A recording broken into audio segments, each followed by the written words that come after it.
ఈనాటి వరకు 2 సంవత్సరాలైనా ఏ పదవులను ఫిల్అప్ చేయకుండా వారు ఒక విధంగా కార్యకర్తలంటే అసహించుకునే విధంగా అక్కడ ప్రవర్తన చేస్తూ ఉన్నారు. కాబట్టి అదే విధంగా గతంలో కూడా కాదండి, ఇక్కడ మంత్రి అంటే డెఫినెట్ గా నియోజకవర్గానికి మంచి చేసుకోవాలని అనుకుంటారు, కార్యకర్తల్ని కాపాడుకోవాలని అనుకుంటారు. చాలా సందర్భాల్లో నాకు మళ్ళీ అవకాశం ఇచ్చిన మా కాంగ్రెస్ కార్యకర్తల్ని గుండెలో పెట్టుకొని చూసుకుంటా అని చెప్పేసి మంత్రిగా ప్రమాణ స్వీకారం రోజు కూడా అన్నారు. అంటే మీకు అంటే అంతవరకు అంటే మీకు ఆదరణ లభించట్లేదని చెప్పేసి ఇక్కడికి వస్తున్నారా? నాకొక్కరికే ఆదరణ జరగకపోవడం కాదు, కాంగ్రెస్ పార్టీని నమ్ముకున్న కార్యకర్తలకు ఎవరికి కూడా చాలా మందికి ఆదరణ దక్కకపోవడం అది బాధాకరం.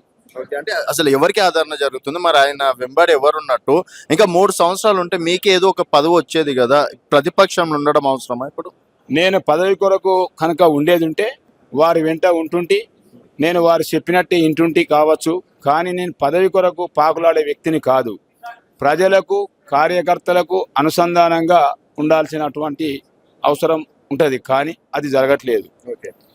అదేవిధంగా మేము కోరుకున్నటువంటి అభివృద్ధి కూడా జరగట్లేదు. గత ప్రభుత్వం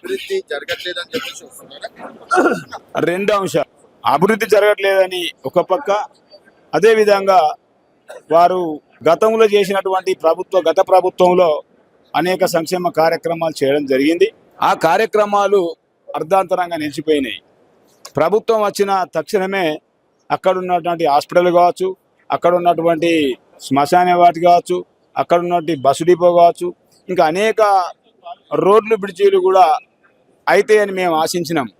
కానీ 2 సంవత్సరాలు అయినప్పటికీ కూడా అవి ముందడుగు పడట్లేదు. ముఖ్యంగా ఏదైతే వివేక్ వెంకటస్వామి గారు ప్రత్యేకమైనటువంటి ఒక మేనిఫెస్టో విడుదల చేశారు వారు సొంతగా, నా చెన్నూరు నియోజకవర్గ ప్రజలారా మీరు నన్ను గెలిపిస్తే నేను చెన్నూరు నియోజకవర్గంలో ఒక పెద్ద ఫ్యాక్టరీ పెడతా, సిరామిక్స్ ఫ్యాక్టరీ పెడతా, ఇంకేదో ఫ్యాక్టరీలు పెట్టి 45,000 మంది యువకులకు ఉద్యోగాలు ఇస్తానని ఆ రోజు చెప్పడం జరిగింది.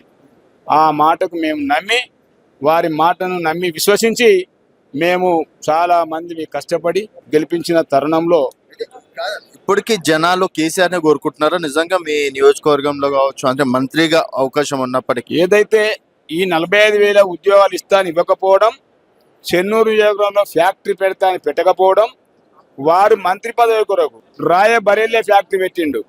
చెన్నూరు నియోజకవర్గం పెడతా అన్నటువంటి ఫ్యాక్టరీని ఆయన పదవి కొరకు ఈ ఫ్యాక్టరీని రాయబరేలిన రాహుల్ గాంధీకి తాకట్టు పెట్టిండు.